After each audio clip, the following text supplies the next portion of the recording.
Madam Speaker, I will continue where I left off on the first day of plenary interpellations on the unprogrammed appropriations. No?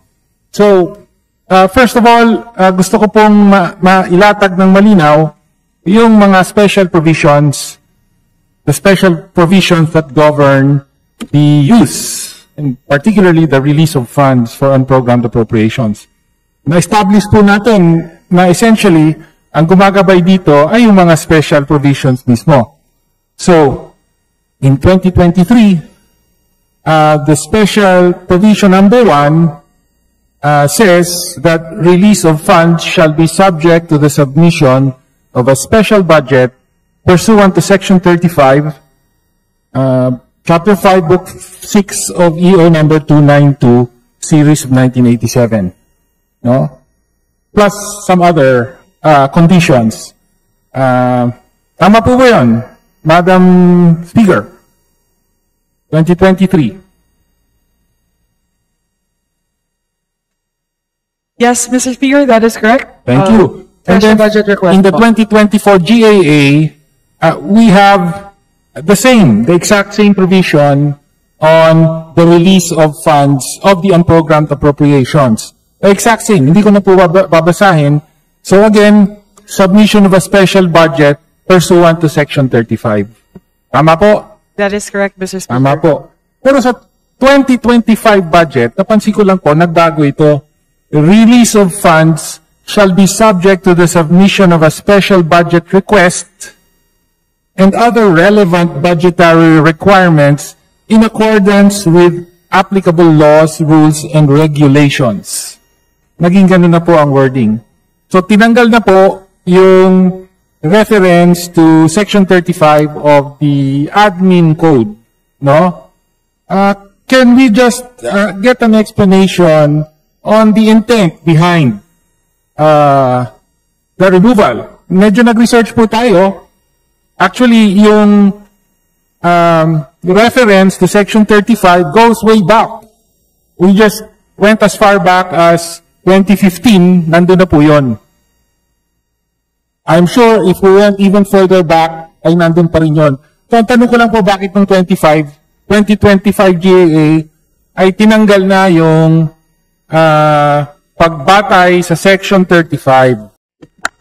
Mr. Speaker, the reason why that particular provision was changed in the 2025 GAA is because of the reference to Section 35. So, we note that Section 35, Chapter 5, Book 6 of EO number 292 may have been inaccurately cited in previous years' GAAs under the General Provision on Lump Sum Appropriations, as well as under UA Special Provision number 1. In actual practical operation, the requirement intended by the general provision is the submission of a special budget request as a requirement for the issuance of a special allotment order or centrally managed items or lump sum appropriations. So actually po, the new provision in the 2025 GAA is a correction of what was found to be an inaccurate attribution to Section 35 in the prior year's GAA. That's a very interesting explanation, no? So, ang sinasabi pala ng DBM ay yung mahigit isang dekada, maybe even more, na reference to Section 35 as the guiding law, no? Behind the use and the release of funds from lump sum appropriations, mali pala. Ayon sa inyo, bakit po mali? Kino-correct nyo ngayon? Mr. Speaker, because in Section 35, it only references a, quote, special budget. But what the general provision actually wants to highlight is the submission of a special budget request. So that's the reason why the reference to Section 35 might have been inaccurate in previous years. All right. So, well, let me read then, again, the Section 35. Special budgets for lump sum appropriations. Expenditures from lump sum appropriations authorized for any purpose or for any department, office, or agency in any annual General Appropriations Act or other act, and from any fund of the national government shall be made in accordance with a special budget to be approved by the President. So ito yung pinaka-importanting punto po, no? Sa ating admin code, any lump sum fund for the executive to be able to make use of the lump sum fund, kailangan po may special budget, ay kailangan may approval ng President. No? And what is the wisdom behind requiring approval of the President? Ako na po ang magsasabi ng aking intindi na really lump sum funds are intended to be for extraordinary purposes.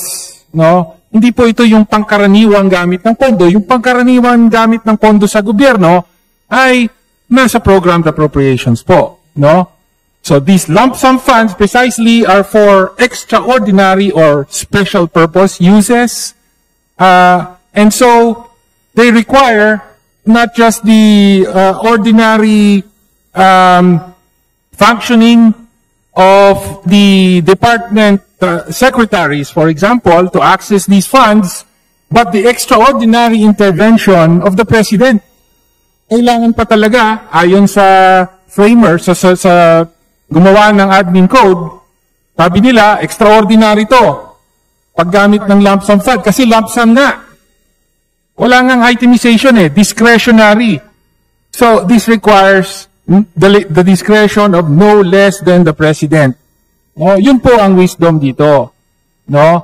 And, so what is the relevance of this? At bakit po ngayon parang pinagtatalunan? At ngayon, kine-claim na po ng DBM na mali daw yung reference dito, no? Well, whether or not mali, yun po ang nakatakda sa batas. No? Pero, alam naman po natin ang konteksto ngayon. Why is this important? It's because,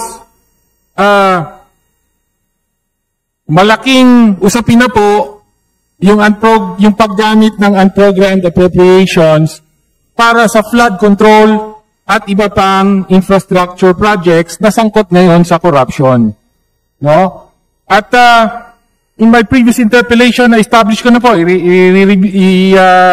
i-recap ko lang dito, na ipakita nga natin na umabot sa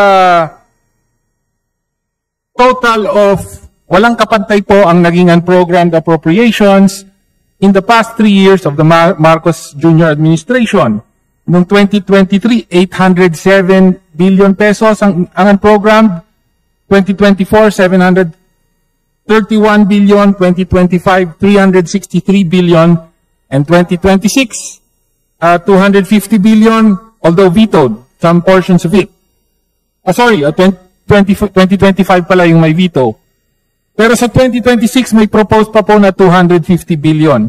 At sa unprogrammed na yan, in 2023 and 2024 alone, umabot po sa total of 214.4 billion ang nirelease from unprogrammed appropriations to fund no less than, probably more, than 3,700 local infrastructure projects to the DPWH, consisting of mainly additional flood control projects, additional roads, bridges, and multipurpose buildings. No?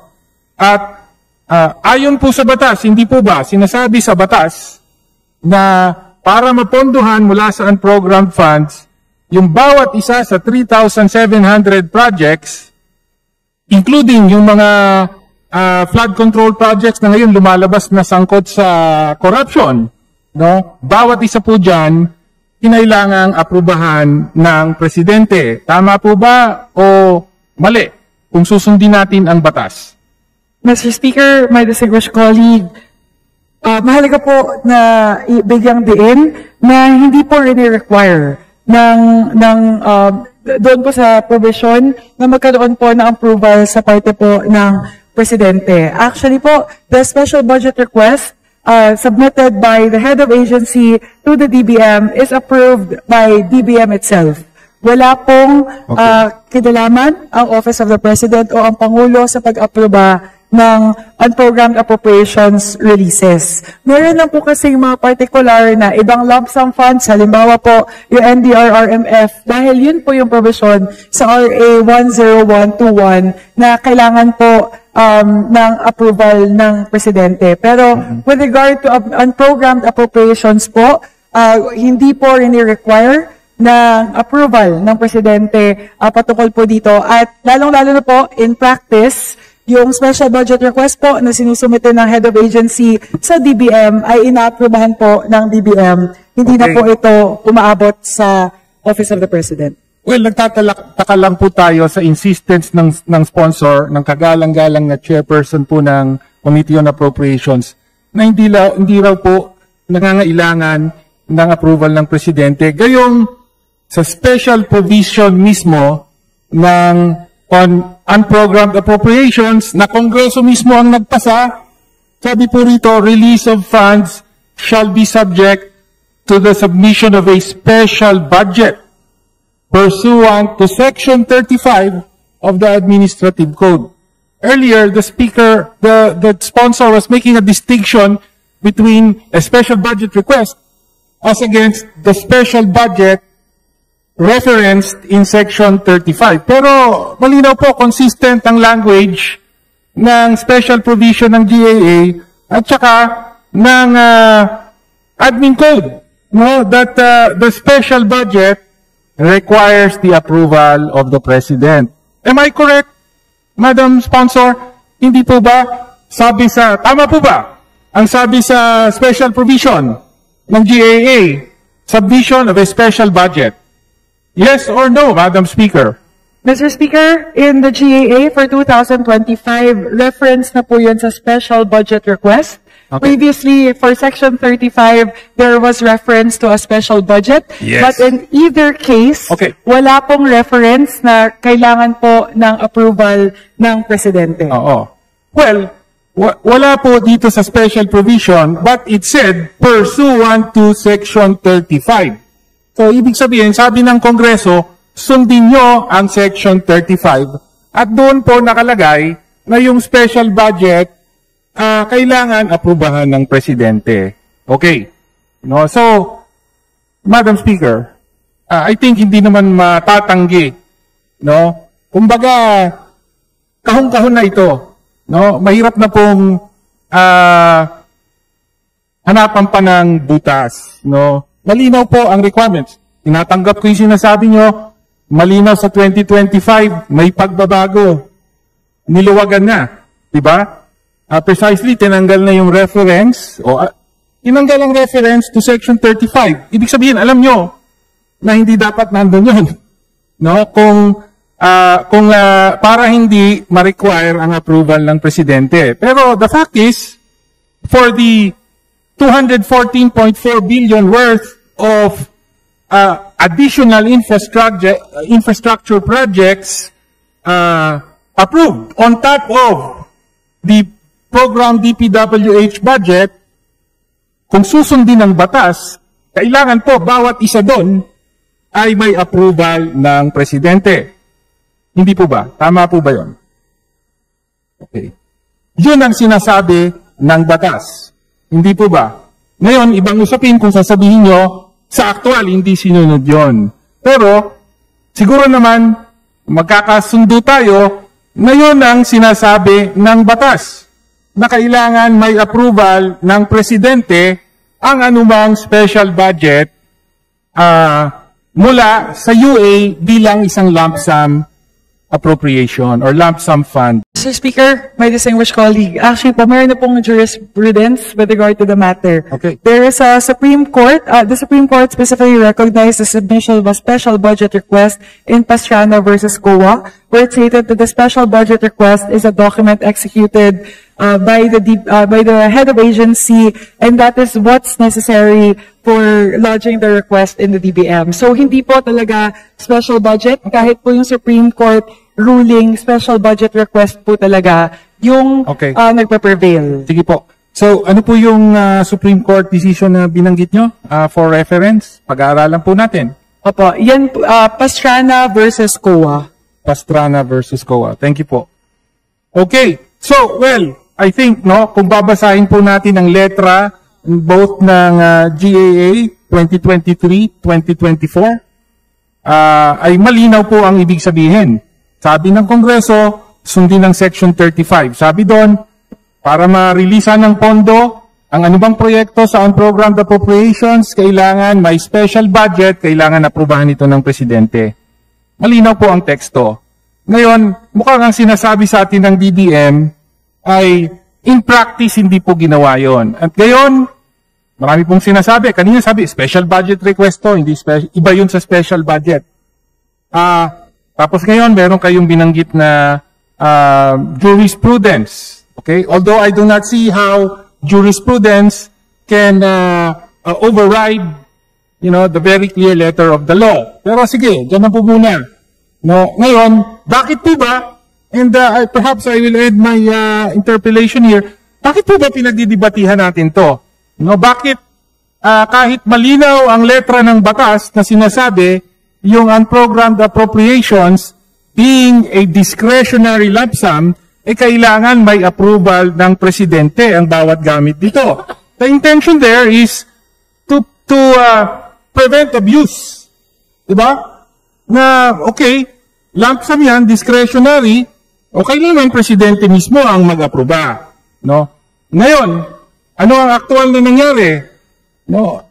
Well, nagka-abuso nga. No? Bakit ko nasabing abuso?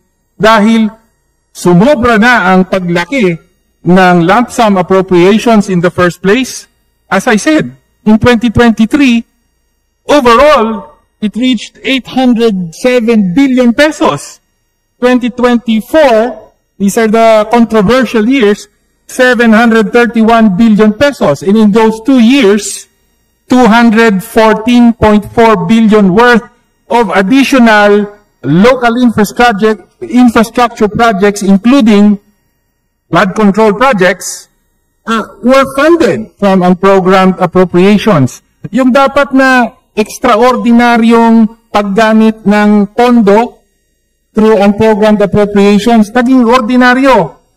Bakit ganon? Inabuso. Bakit ganon? Hindi na nagkasya kung sino man ang mga proponents, yung mga nagtutulak ng mga infrastructure projects, hindi na nagkasya sa programmed appropriations ng DPWH. Kinarga pa, pati sa unprogrammed appropriations, and here we are now. No? Ngayon, bakit importante?